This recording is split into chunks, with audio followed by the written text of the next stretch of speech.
એટલા માટે હું તમારી પાસે આવ્યો. અને આપણું પણ આવું જ છે હો.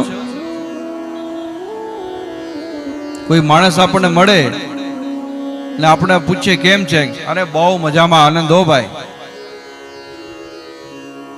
પણ પછી 2-3 મિનિટ એની પાસે બેસજો એટલે પછી ધીમે ધીમે ધીમે ધીમે શરૂ થાય. હમણાં ખેતરમાં આમ છે ને વરસાદ આવી ગયો, જરૂર નહોતી, ઘણું બધું શરૂ થાય. માણસ આત્મા સહિત પ્રસન્ન હોતો નથી, મુક્તિ હોય. એટલે વ્યાસજીને પણ નારદજીએ કીધું કે તમે આત્મા સહિત પ્રસન્ન લાગતા નથી. વ્યાસજીએ બધું કીધું. નારદજી કે તમારી વાત સાચી, પણ વ્યાસજી આ બધું તમે જગતના કલ્યાણ માટે કર્યું, પણ તમે તમારા માટે કંઈ કર્યું?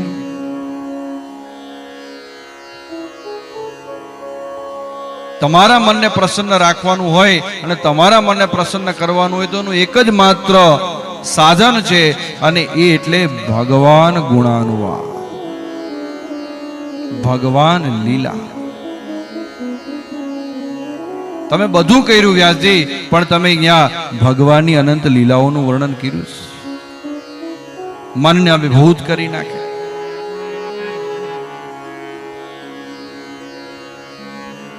વ્યાસજી કે નહીં, તો નથી કર્યું.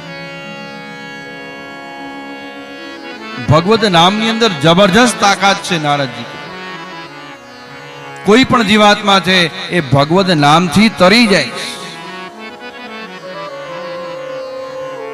તમે એનું વર્ણન કરો તો તમારું મન પ્રસન્ન થશે.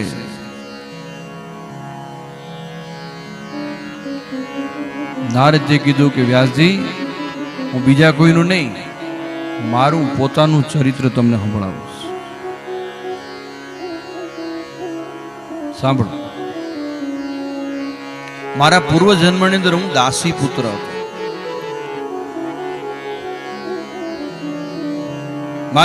મારા પિતા તો મૃત્યુ પામ્યા હતા. મારી માં એક જ હતી, અને મારી માં છે તે ભગવાનના મંદિરની અંદર સંતો આવે અને એમની નિત્ય સેવા કરે, અને બીજા લોકોના ઘરે કામ કરી અને અમારું મા દીકરાનું જીવન ચાલતું હતું. એક દિવસ ચાતુર્માસ કરવા માટે થઈ અને અમારા ગામના મંદિરમાં સંતો પધાર્યા. સંતો જ્યારે પધાર્યા એટલે ગામ લોકોએ નક્કી કર્યું કે ભાઈ આ સંતોની સેવા માટે કોઈ વ્યક્તિને આપણે રાખવો જોઈએ. કોને રાખીએ? તો કે કામ કરો, આ દાસીનો દીકરો છે ને, દાસી પુત્ર હરિદાસ, એને રાખી. તો કે આ બરાબર છે. એ વ્યાસજી, ભગવાનની કૃપાથી મને ત્યાં સંતોની સેવા કરવાનો મોકો મળ્યો અને હું ત્યાં સેવા કરવા માટે રહી ગયો. નિત્ય સેવા કરું છું. સંતો છે એ સવારના પોરમાં વહેલા જાગૃત થઈ જાય, એમની દિનચર્યા, એમની સંધિઓ પાસના હું જોયા કરું છું. જ્યારે એ ભગવાનની સેવા કરે ઠાકોરજીની, ત્યારે એની સામે હું જોઈને ભગવાનના દર્શન કર્યા કરું છું. આમ કરતા કરતા દિવસો વીતતા જાય અને વ્યાસજી આમ કરતા કરતા ભગવાનના કીર્તન એટલા થતા કે કીર્તન શ્રવણ કરવાથી, ભગવાનની સેવા નિત્ય થતી જોવાથી મારું મન ધીમે ધીમે ધીમે ધીમે ભગવાનમાં ચોંટવા લાગ્યું.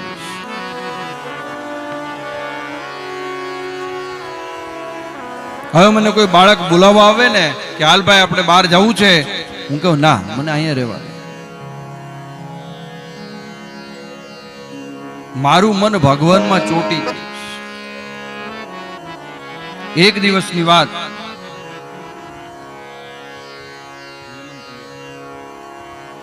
એક દિવસ સંતો બધા ભોજન લઈ લીધું અને પછી ઉચ્છિષ્ટ ભક્ષણ હતું. તો ઉચ્છિષ્ટ એટલે એઠું નહીં, ધ્યાન રાખજો. આપણા શાસ્ત્રોમાં એઠું ખાવાની મનાઈ છે, પણ ઉચ્છિષ્ટ ભક્ષણમ એનો અર્થ શું થાય બરાબર સમજી લેજો.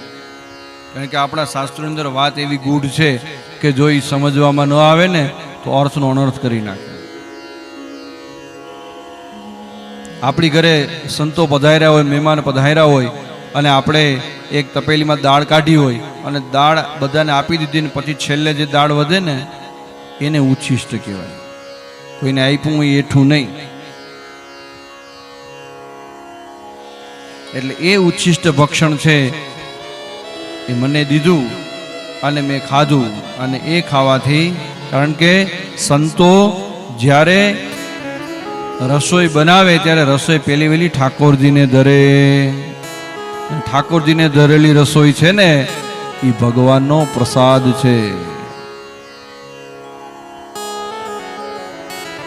ગોપીઓના ચરિત્રમાં આપણે જોશું, બહુ સરસ ગોપીની ભક્તિ આ જ છે.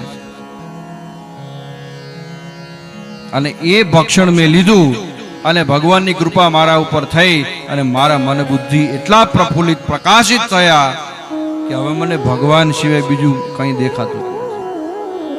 ભગવાનના ચરિત્રો સાંભળવા બસ. આમ કરતા કરતા 4 માસ પરિપૂર્ણ થયા. સંતોએ વિદાય લીધી કે હવે હું જાઉં. ત્યારે મેં કીધું કે મને સાથે લેતા જાઓ, હું આ રહીને શું કરીશ. ત્યારે સંતોએ ના પાડી કે ના દીકરા, તારી માં હજી તારા માટે જ જીવે છે, એટલે પેલા તારી માની તું સેવા કર અને ભગવાન તારા ઉપર કૃપા કરશે પછી તું ત્યાંથી નીકળી જજે. ત્યારે મેં કીધું કે મને ગુરુ મંત્ર આપો. ત્યારે ઓમ નમો ભગવતે વાસુદેવાય, આ ભગવાનનો સિદ્ધ મંત્ર છે. અમુક મંત્ર સિદ્ધ છે. શ્રી કૃષ્ણ શરણમ મમ, ઓમ નમો ભગવતે વાસુદેવાય, ઓમ નમઃ શિવાય. આને સિદ્ધ ન કરવા પડે. આની ખાલી માળા ફેરવો કે નામ મંત્ર કરો તો એ સિદ્ધ મંત્ર એવા છે કે માણસનું કલ્યાણ કરે. એટલે ઓમ નમો ભગવતે વાસુદેવાય, આના જ્યારે 1 લાખ જપ પૂરા થશે ને ત્યારે ભગવાન તારા ઉપર કૃપા કરશે. ત્યારે દાસી પુત્રે કીધું કે હું તો નિશાળી ગયો જ નથી, તો મને ગણતરી કેમ આવડે કે આ એટલા મંત્ર જાપ પૂરા થયા. ભગવાન કે તારું કામ મંત્ર જાપ કરવાનું છે, ગણતરી કરવાનું કામ ભગવાનનું છે, એના ઉપર છોડી દે. આપણા ગણતરીમાં કદાચ ભૂલ થાય, એની ગણતરીમાં ક્યારે ભૂલ થાય પરફેક્ટ જ આવે.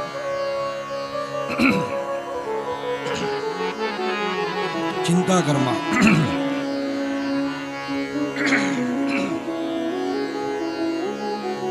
ભગવાન તારી ગણતરી કરશે. અને આ રીતના સંતો ત્યાંથી વયા ગયા. હું માત્ર ભગવદ નામ સંકીર્તન કરતો કરતો પોતાના ઘરે રહ્યો. અને જે પ્રમાણે સંતોએ કીધું હતું એ પ્રમાણે એક દિવસ ભગવત કૃપા થઈ અને મારી માં સવારના પોરમાં ફૂલ લેવા માટે ગઈ બગીચામાં ભગવાનની સેવા માટે. સર્પદંશ થયો અને મારી માતા મૃત્યુ પામી. થોડુંક દુઃખ થયું પણ મનથી માને નમસ્કાર કર્યા અને ભગવાનને પણ નમસ્કાર કર્યા કે ભગવાન તે મને ભક્તિ કરવા માટેનો માર્ગ મોકળો કરી દીધો. માની સેવા મારે રહેવું પડતું. અને ત્યાર પછી હું જંગલની અંદર ભગવદ નામ સંકીર્તન કરવા માટે નીકળી ગયો. અને આમ કરતા કરતા ઘણા સમય સુધી મેં એક ચિત્ત કરી ભગવાનનું ધ્યાન કર્યું. અને આમ કરતા કરતા મારું મન ભગવાનમાં લીન થયું. અને એક દિવસ જ્યારે હું તપશ્ચર્યામાં લીન હતો એવા સમયે મારા મનની અંદર ભગવાનની મૂર્તિ પ્રસ્થાપિત થઈ ગઈ. ચતુર્ભુજ નારાયણને જો એકદમ પ્રફુલ્લિત મન થયું. જ્યાં ભગવાનના ચરણા રવિંદથી લઈ અને ભગવાનના મસ્તક કમળ સુધી એક એક અંગનું નિરીક્ષણ કરી અને ભગવાનને જ્યાં દર્શન કરવા ગયો, સંપૂર્ણ દર્શન પૂરા થયા ના થયા તા મૂર્તિ અદ્રશ્ય.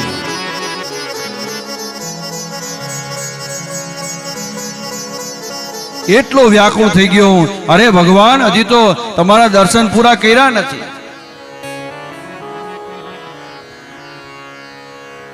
રડવા લાગ્યો. કારણ કે જેને પરમાત્મા મળે અને એક ક્ષણમાં વયા જાય એ જીવાત્માની શું દશા થાય? નારદજી કે બહુ રડતો રડતો આક્રંદ કરતો કરતો ભગવાનને પુકારવા લાગ્યો. એવા સમયે આકાશવાણી દ્વારા ભગવાને કીધું કે દીકરા, આ જન્મમાં તને માત્ર એટલા જ મારા દર્શન હતા, પણ તારી ભક્તિ એટલી શ્રેષ્ઠ છે કે આવતા જન્મની અંદર તું મારો પુત્ર થાઈશ અને તને મારું વરદાન છે કે નિત્ય તારા મુખમાંથી મારું જ નામ સ્મરણ થશે અને અત્યારે એક ક્ષણ નહીં, જ્યારે તું ધારીશ ને ત્યારે મારા દર્શન કરી શકીશ. અને ભગવાને સાંત્વના આપીને આમ કરતા કરતા મારું આયુષ્ય મેં પૂરું કર્યું. અને વ્યાસજીએ ભગવાનના નામની તાકાતથી આજે હું પરમપિતા બ્રહ્માજીના માનસ પુત્ર નારદ તરીકે જન્મ લીધો છે. નારદજીનું એક જ કામ, એક જ કામ નારદજી, માત્ર ભગવદ નામ સંકીર્તન, ભગવદ નામ સંકીર્તન, ભગવદ નામ સંકીર્તન. નારદજી કે વ્યાસજી, ભગવાન મારા ઉપર એટલા પ્રસન્ન થયા કે ભગવાને પોતે મને એક વીણા આપી. અને આ વીણા એટલી સુંદર છે કે વીણાનો નાદ કરતા કરતા હું, કારણ કે ભગવાને જે વસ્તુ જેને આપી હોય ને એ વસ્તુ ભગવાનને જ અર્પણ કરવી જોઈએ. યાદ રાખજો, બધી વસ્તુ બધાને ભગવાન નથી આપતા. ભગવાને જેને શક્તિ આપી છે એ શક્તિનો ઉપયોગ ઈશ્વર માટે કરો. ભગવાને સંપત્તિ આપી છે એનો ઉપયોગ ભગવાન માટે કરો. ભગવાને સત્તા આપી છે એનો ઉપયોગ ભગવાન માટે કરો. ભગવાને સુંદર વાણી આપી છે એનો ઉપયોગ ભગવાન માટે કરો. નારદજી કે મારી પાસે જે વીણા છે અને વીણાનો ઉપયોગ મેં ભગવાન માટે જ કર્યો છે. મારા મુખમાં ઈશ્વર સિવાય મારો કંઠ મધુર છે અને એ કંઠની અંદર વીણા હાથમાં લઈ અને નારદજી છે એ ભગવાન નામ સંકીર્તન કરતા કરતા એક જ આલાપ નારદજી કે હું કરતો જાઉં છું કે દેવદત્તામિમાં વીણાં, દેવદત્તામિમાં વીણાં, દેવદત્તામિમાં વીણાં, દેવદત્તામિમાં વીણા સ્વર બ્રહ્મ વિભૂષિતા, સ્વર બ્રહ્મ વિભૂષિતા દેવદત્તામિમાં વીણા, દેવદત્તામિમાં મૂર્છયિત્વા હરિકથા, મૂર્છયિત્વા હરિકથા, મૂર્છયિત્વા હરિકથા, મૂર્છયિત્વા હરિકથા ગાયમાનશ્ચરામ્યહં, ગાયમાનશ્ચરામ્યહં દેવદત્તામિમાં વીણાં, દેવદત્તામિમાં. નિરેગા આહા પમરેગા નિરેગા મદનિસા નિરેસા નિરેસા નિસા નિધા નિધ પદ પમ ધ પમ ગમ પમ ગમ કરે ધા ધા દેવદત્તામિમાં વીણાં, દેવદત્તામિમાં મૂર્છયિત્વા હરિકથા, મૂર્છયિત્વા હરિકથા ગમદને નિધને દપ મદને નિધનિસા નિરિસા નિધ પમ ગમદને નિસા મૂર્છયિત્વા હરિકથા, મૂર્છયિત્વા હરિકથા ગાયમાનશ્ચરામ્યહં, ગાયમાનશ્ચરામ્યહં દેવદત્તામિમાં વીણાં, દેવદત્તામિમાં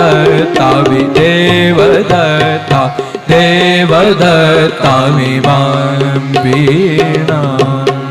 ભગવાને મને વીણા આપેલી છે, સ્વર બ્રહ્મ વિભૂષિતા, સ્વર બ્રહ્મ સ્વરથી વિભૂષિત છે અને માત્ર એ વીણા દ્વારા ભગવાનનું સંકીર્તન જ મારા મુખમાંથી નીકળે. એટલે વ્યાસજી ભગવાનના નામ સંકીર્તનમાં એટલી તાકાત છે, ભગવાનના ગુણાનુવાદનું તમે વર્ણન કરો. અને ચતુશ્લોકી ભાગવત નારદજીએ વ્યાસજીને સંભળાયું અને ત્યાર પછી વ્યાસજી છે તે નારદજી નમસ્કાર કર્યા, નારદજી ત્યાંથી ચાલ્યા ગયા અને ત્યારબાદ વ્યાસજી પોતે આવ્યા બદ્રિકાશ્રમની અંદર ઉપર. અહીંયા આપણે બદ્રિકાશ્રમ જઈએ ઉપર તો બદ્રીનારાયણથી ઉપર આપણે જ્યારે જઈએ ને ત્યારે ત્યાંથી ઉપર વ્યાસજીની ગુફા છે. વ્યાસ ગુફા નામ પ્રસિદ્ધ છે. બદ્રીનારાયણથી ઉપર જાઓ થોડે ત્યાં એક ગામ છે માના ગામ. આ માના ગામ એ ભારત સીમાનું છેલ્લું ગામ છે. ત્યાં વ્યાસ ગુફા છે ને ત્યાં વ્યાસજીએ, એનું જૂનું નામ છે સામ્યાપ્રાસ, ત્યાં વ્યાસજીએ આ શ્રીમદ ભાગવતજી લખવાની શરૂઆત કરી. અને વ્યાસજીએ શ્રીમદ ભાગવતજી લખવાની શરૂઆત કરવાની હતી એટલે સમાધિ ભાષાનો ગ્રંથ છે, સમાધિ ભાષામાં લખવાનો હોય એટલે વ્યાસજીએ ગણપતિને વંદન કર્યા અને ગણપતિ મહારાજ તે સમયે ત્યાં બિરાજમાન થયા. ગજાનનમ ભૂતગણાદિસેવિતમ કપિતજંબો ફલચારુભક્ષણમ ઉમાસુતમ દોષ વિનાશકારકમ નમામિ વિઘ્નેશ્વર પાદ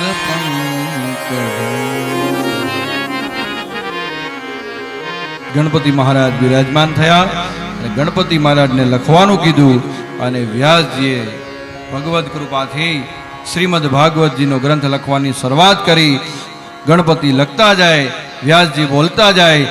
આમ કરતા કરતા ચતુશ્લોકી ભાગવત છે એને વ્યાસજીએ 12 સ્કંદની અંદર અને આવી રીતના 18,000 શ્લોક અંદર વિસ્તૃત ગ્રંથ ભાગવતજીનો લખીને ગયો. બોલો ભાગવત ભગવાન કી હે. બૃહદ ગ્રંથ લખીને ભાગવતજીના ગ્રંથની રચના તો થઈ ગઈ, પણ આ ભાગવતજીના ગ્રંથની રચના થયા પછી સૌ પ્રથમ કેવું કોને ભાગવત? કારણ કે આ તો પરમહંસોની સંહિતા છે. જે પરમહંસ જીવાત્મા હોય એ જાને પચાવી શકે. તો આ સમયે જગતમાં એવો પરમહંસ છે કોણ કે જેને હું આ ભાગવત સંહિતા ભણાવી શકું? એવા સમયે વ્યાસજીને યાદ આવી ગયા પોતાના જ પુત્ર સુખદેવજી મહારાજ. સુખદેવજી મહારાજ તો નાનપણમાં જ વ્યાસજીને છોડીને જંગલમાં વયા ગયા હતા. એને કેમ પૂરયન ગોપવૃંદે વૃંદારણ્યમ સ્વપદરમણમ પ્રવિશદ ગીતકીર્તિ પ્રાવિશદ ગીતકીર્તિ. બહુ સુંદર વર્ણન. ભગવાન કેવા છે? બરહા પીડમ નટવર વપુ કર્ણયો કર્ણિકારમ. ભગવાન સુંદર મજાના પીળું પીતાંબર, જરકસી જામા, મોર મુગટ અને વૈજયંતી માળા ફેરાવતા ફેરાવતા હાથમાં વાંસળી લઈ અને ભગવાન સાંજના સમયે વૃંદાવનની અંદર ગાયો ચરાવતા ચરાવતા સાંજના સમયે પોતાના ગામની અંદર પ્રવેશ કરે છે. આટલું સુંદર વર્ણન ઠાકોરજીનું જોયું, સાંભળ્યું એટલે સુખદેવજી મહારાજ અભિભૂત થયા કે આહા, આટલું મનોહર વર્ણન કોણ છે? ऐसे मुरली मनोहर का तो मैं आज दर्शन करूंगा. કેટલું દિવ્ય સ્વરૂપ છે.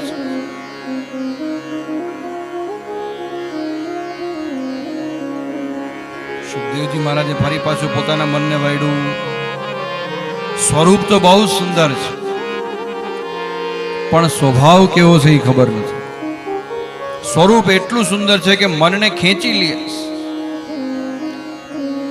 ભગવાન કૃષ્ણનું સ્વરૂપ જ એવું છે.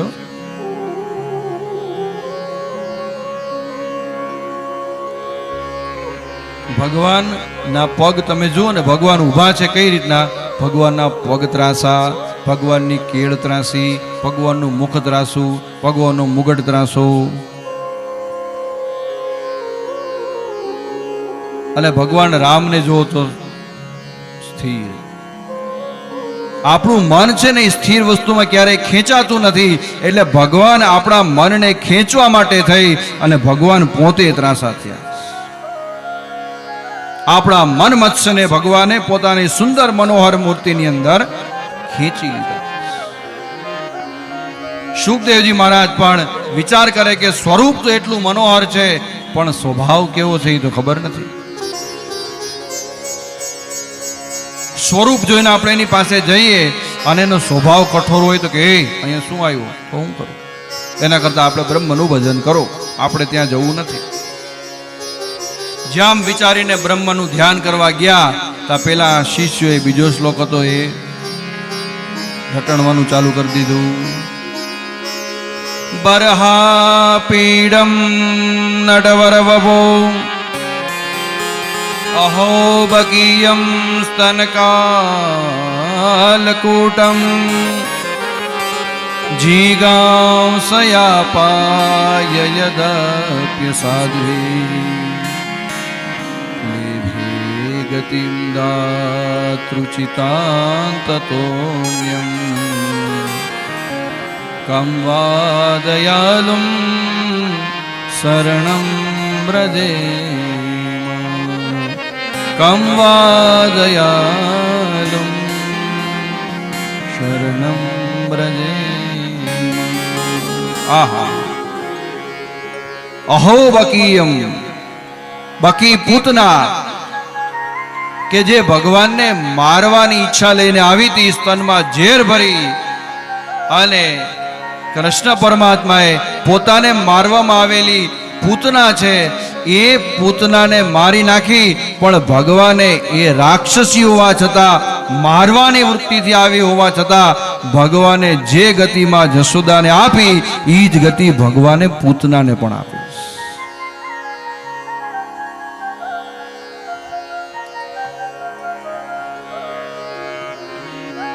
કરુણા કરુણા કરુણા એટલે માત્ર કૃષ્ણ.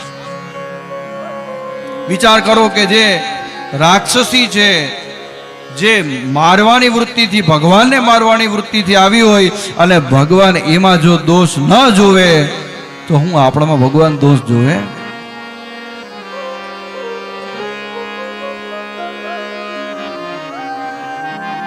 જનયવ ગુણ પ્રભુ માનન કાહો, જનયવ ગુણ પ્રભુ માન ખાઓ, જનયવ ગુણ પ્રભુ માનન કાહો, જનયવ ગુણ પ્રભુ માન ખાઓ. દીન બંધુ અતિ મૃદુલ સ્વભાવ, દીન બંધુ અતિ મૃદુલ સ્વભાવ, દીન બંધુ અતિ મૃદુલ સ્વભાવ, દીન બંધુ અતિ મૃદુલ સ્વભાવ. જન અવગુણ પ્રભુ માન ન કાહો. ભગવાન કોઈના અવગુણ માનતા જ નથી, સ્વીકારતા જ નથી. દીન બંધુ અતિ મૃદુલ સ્વભાવ, ભગવાનનો સ્વભાવ તો અત્યંત મૃદુલ છે. અને આ જ્યાં સાંભળ્યું એટલે તરત જ સુખદેવજી મહારાજ કહે કે અરે, જો આ પૂતનામાં દોષ ન જોતો હોય તો પછી બીજામાં દોષ ક્યાંથી જોવે? આના જેવો કરુણામય જગતમાં બીજો કોઈ હોઈ ન શકે. હવે એક ક્ષણ પણ રાહ જોવાય નહીં, આનું શરણ જ સ્વીકારાય. એમ કહી અને સુખદેવજી મહારાજ ત્યાંથી દોટ મૂકી પેલા શિષ્યોને પૂછ્યું છે કે આ તમે કોનું વર્ણન કરો? તમને આ શ્લોક કોને શીખવાડ્યા? શિષ્યોએ કીધું કે સુખદેવજી મહારાજ, તમારા પિતાજીએ બૃહદ ગ્રંથ લખ્યો છે ભાગવતજીનો, અને એ શ્રીમદ ભાગવત મહાપુરાણના 2 શ્લોક છે. એટલે તમારે જો એ ભાગવત પુરાણ સાંભળવું હોય તો વ્યાસજી પાસે જાઓ, અને જેમ અગ્નિને જોઈને પતંગિયું પકડવા માટે દોડે એમ સુખદેવજી મહારાજ દોટ મૂકી અને વ્યાસજીના ચરણમાં પડી ગયા.